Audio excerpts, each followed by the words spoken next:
पितृपक्ष में दिखाई दे ये 5 सपने तो समझ लीजिए बदलने वाली है किस्मत। पितरों की कृपा से बनेंगे करोड़पति। एक समय की बात है, नारद मुनि कैलाश पर्वत पर भगवान शिव से मिलने के लिए गए। वहां पहुंचकर नारद मुनि ने भगवान शिव को प्रणाम किया।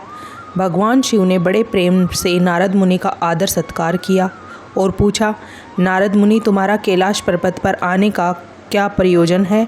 अवश्य ही तुम किसी महत्वपूर्ण कार्य से या कोई महत्वपूर्ण समाचार लेकर आए होंगे। तब नारद मुनि ने कहा, हे देवों के देव महादेव, आप तीनों लोकों में सबसे बड़े हैं और आपसे कोई भी बात छुपी हुई नहीं है। आपको समस्त चराचर के भूत और भविष्य का ज्ञात है, इसीलिए मैं आपके पास एक महत्वपूर्ण प्रश्न लेकर आया हूँ। कृपया आप मेरे प्रश्न का समाधान करने की कृपा कीजिए। भगवान शिव ने कहा, मुनिवर तुम सत्य कहते हो। हम तीनों लोकों में निवास करने वाले सभी प्राणियों के बारे में जानते हैं। आखिर तुम्हारा प्रश्न क्या है? तुम मुझसे क्या जानना चाहते हो? तब नारद मुनि ने कहा, हे भोलेनाथ, मैं मृत्यु लोक में भ्रमण करने गया था और वहाँ से लौट रहा हूँ।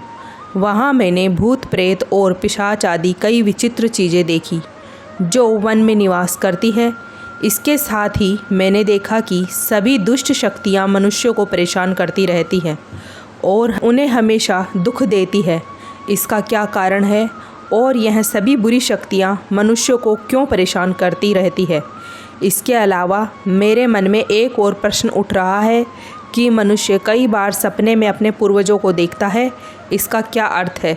सपने में मरे हुए लोग दिखाई देने का क्या मतलब है? इससे मनुष्य को कौन से संकेत मिलते रहते हैं?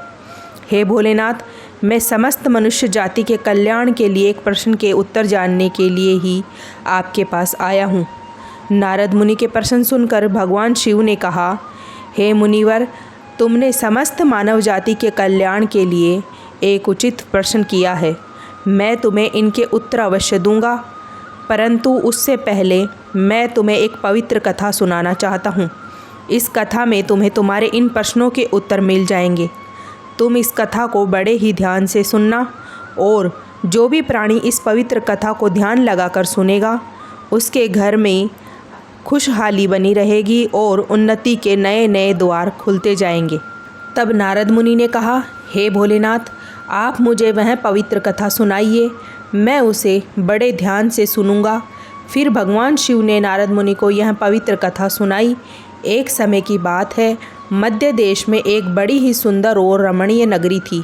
उस नगरी में एक व्यापारी अपने 4 भाइयों के साथ रहता था।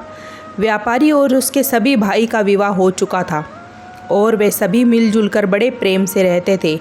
व्यापारी के घर में किसी भी चीज़ की कोई कमी नहीं थी, क्योंकि वे सभी मिलजुल कर व्यापार करते थे। उस नगरी में उस व्यापारी जैसा कोई भी धनवान नहीं था। यह सारी संपत्ति उस व्यापारी को उनके पूर्वजों से प्राप्त हुई थी। व्यापारी के पूर्वज बहुत बड़े दानी और दयालु थे। वे सभी दान धर्म यज्ञ और अनेक प्रकार के धार्मिक कार्य किया करते थे, परंतु वह व्यापारी बहुत बड़ा कंजूस स्वभाव का था और उसके अंदर उसके पूर्वजों के लक्षण बिल्कुल भी नहीं थे। व्यापारी ने अपने जीवन में न तो कभी दान धर्म किया था, न ही यज्ञ करवाया और न ही कोई धार्मिक कार्य करवाया। व्यापारी ने अपने जीवन में बहुत धन इकट्ठा किया, परंतु उसने उस धन का कभी सदुपयोग नहीं किया। उसने अपने द्वार पर आए याचन को भी कभी फूटी कोड़ी दान तक नहीं दी, न कभी भूखों को भोजन कराया। वहीं व्यापारी के पूर्वज भूखों को भोजन कराते थे और निर्वस्त्र को वस्त्र दान करते थे और गरीबों को कई प्रकार से सेवा करते थे, परंतु व्यापारी अपने पूर्वजों का अनुसरण नहीं करता था और हमेशा ही धन इकट्ठा करने में लगा रहता था। इस तरह से उस व्यापारी के पास बहुत सारी संपत्ति तो हो गई, लेकिन उसके पूर्वज उससे बहुत नाराज़ हो गए। व्यापारी के पूर्वजों को अपने बेटे का व्यवहार ठीक नहीं लगा और वे पितृलोक में दुखी रहने लगे। धन कमाने के लालच में व्यापारी इतना अंधा हो गया कि वह अपने पूर्वजों को ही भूल गया और उनसे धीरे धीरे अपने पूर्वजों का श्राद्ध तथा तर्पण आदि करना ही बंद कर दिया, जिससे उसके पूर्वजों की आत्मा की तृप्ति नहीं हो पाई और वे अपने बेटे के इस व्यवहार के कारण अत्यंत दुखी रहने लगे। एक दिन व्यापारी के पूर्वज पितृलोक में आपस में बातचीत करते हुए व्यापारी से मिलने का विचार करते हैं। सभी पूर्वज इकट्ठे होकर धर्मराज के पास जाते हैं और उनसे हाथ जोड़कर प्रार्थना करते हैं, हे धर्मराज, हमारे पुत्र की बुद्धि भ्रष्ट हो गई है। धीरे धीरे वह धन कमाने की लालसा में हमें भूल चुका है, जिससे हमारी संतुष्टि नहीं हो रही है। कृपया हमें हमारे पुत्र से मिलने की अनुमति दे। हम अपने पुत्र को समझाकर कुछ समय बाद लौट आएंगे और उसे शास्त्र का ज्ञान देकर आएंगे। तब धर्मराज ने आज्ञा देते हुए कहा, दिव्य आत्माओं, तुम तुम्हारे पुत्र से मिलने के लिए तो नहीं जा सकते हो, परंतु तुम उसे सपने के माध्यम से संकेत जरूर दे सकते हो। धर्मराज की यह बात सुनकर सभी पितृगण सहमत हो जाते हैं और एक एक करके अपने पुत्रों के सपने में जाकर उन्हें दर्शन देते हैं। सबसे पहले वे अपने बड़े पुत्र, जो कि व्यापारी था, उसके सपने में जाकर दर्शन देते हैं और संकेत देते हैं, परंतु उसका बड़ा बेटा उन संकेतों को समझ नहीं पाता है और अगले ही दिन वह उस सपने को भूल जाता है। वह अपने पितरों द्वारा दिए गए संकेतों को नज़रअंदाज कर देता है और फिर पितृगण अपने अन्य पुत्रों के सपनों में जाकर उन्हें भी संकेत देते हैं, लेकिन वे भी उन संकेतों को समझ नहीं पाते और नज़रअंदाज कर देते हैं। कोई भी अपने पूर्वजों द्वारा दिए गए संकेतों को नहीं समझ पाता है, जिससे पितृगण नाराज़ हो जाते हैं। व्यापारी और उसके सभी भाई धन के लालच में पूरी तरह अंधे हो चुके थे, इसीलिए वे अपने पूर्वजों द्वारा दिए गए संकेतों को नहीं समझ सके। फिर भगवान शिव कहते हैं, सुनो मुनिवर, इस प्रकार पितृगण के सपनों में दर्शन देने के कुछ ही दिनों बाद उस व्यापारी को व्यापार में नुकसान उठाना पड़ता है। धीरे धीरे उसका व्यापार चौपट हो जाता है और उसकी सारी संपत्ति नष्ट हो जाती है। इसके कारण उन भाइयों में झगड़े होने लगते हैं। वे अपने पूर्वजों द्वारा जमा की गई सारी ज़मीन जायदाद और यहाँ तक कि अपने घरों को भी बेच डालते हैं। वे पूरी तरह से बर्बाद हो जाते हैं और सभी भाई अलग अलग हो जाते हैं। अपना पालन पोषण करने के लिए वे अलग हो जाते हैं। उधर स्वर्गलोक में पितृगण अपने पुत्रों की दुर्दशा देखकर बहुत कष्ट अनुभव करते हैं। यह दृश्य देखकर वे अत्यंत दुखी और उदास हो जाते हैं और फिर से धर्मराज के पास जाकर कहते हैं, हे धर्मराज, हमसे अपने पुत्रों की ऐसी दुर्गति देखी नहीं जाती है। हमारे द्वारा दिए गए सभी पुण्य कर्मों को उन्होंने नष्ट कर दिया है। कृपया आप कुछ ऐसा उपाय कीजिए जिससे उन्हें उनकी भूल का पता चल सके। भगवान शिव कहते हैं, सुनो मुनिवर। फिर धर्मराज उन पितरों से कहते हैं, हे दिव्य आत्माओं, मैं तुम्हारी व्यथा को अच्छी तरह से समझ सकता हूँ, इसीलिए मैं अवश्य ही तुम्हारी सहायता करूँगा। फिर धर्मराज एक ब्राह्मण का रूप धारण कर पृथ्वीलोक पर आते हैं और फिर उन पितरों के पुत्रों से मिलने जाते हैं। वे सबसे पहले व्यापारी के घर जाते हैं। वह व्यापारी बिस्तर पर पड़ा हुआ था, क्योंकि उसे कई प्रकार की बीमारियों ने घेर रखा था। व्यापारी की पत्नी ने ब्राह्मण का आदर सत्कार किया और दान दक्षिणा देने लगी।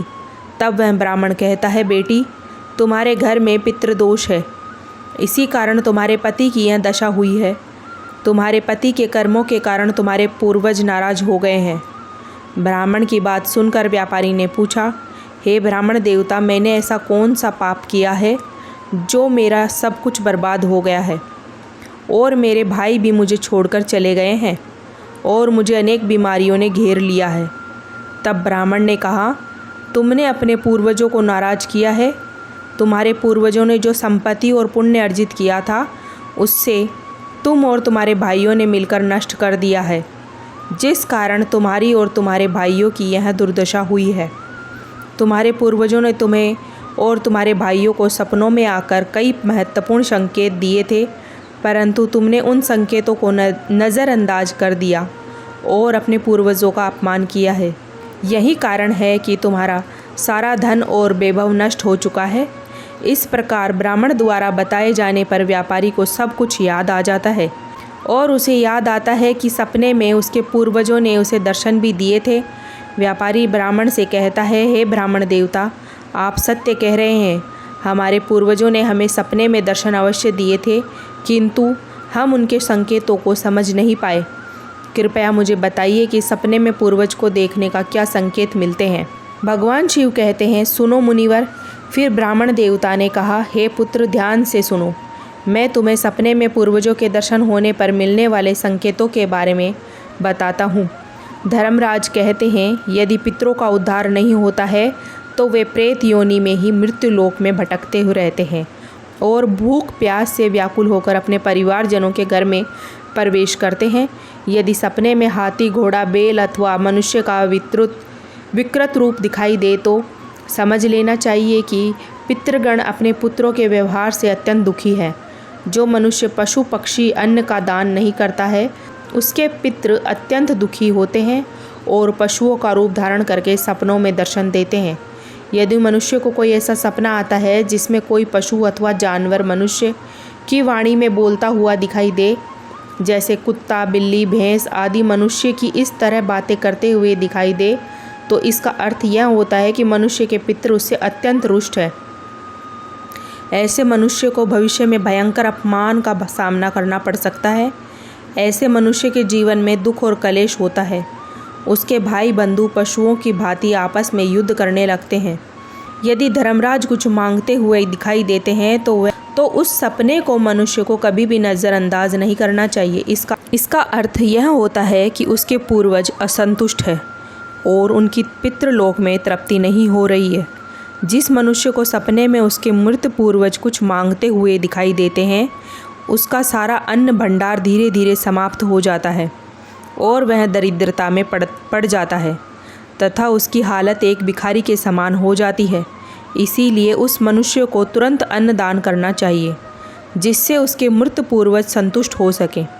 यदि सपने में कोई पूर्वज क्रोधित अवस्था में दिखाई देता है तो उस मनुष्य के पूर्वज उसके कार्यों से संतुष्ट नहीं होते हैं और वह मनुष्य जो भी काम धंधा करता है उसमें उसे नुकसान उठाना पड़ता है और उसके द्वारा किए गए सभी कार्य व्यर्थ हो जाते हैं तथा उसका कोई फल उसे प्राप्त नहीं होता है।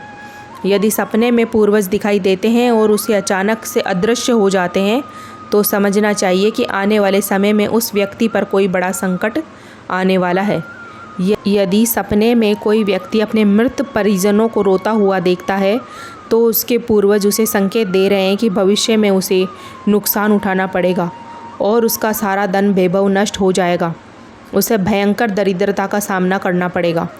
आने वाले संकट की घड़ी को देखकर पूर्वज सपने में रोते हुए दिखाई देते हैं।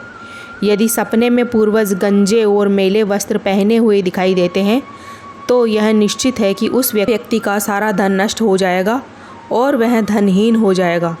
तब वह ब्राह्मण देवता कहता है, हे पुत्र, यदि तुम्हें भी इस प्रकार के सपने दिखाई पड़ते हैं तो तुम्हें उन्हें अपने पूर्वजों को प्रसन्न करने के लिए दान, धर्म, श्राद्ध आदि कर्म करने चाहिए, जिससे तुम्हारे सभी कष्ट दूर होंगे।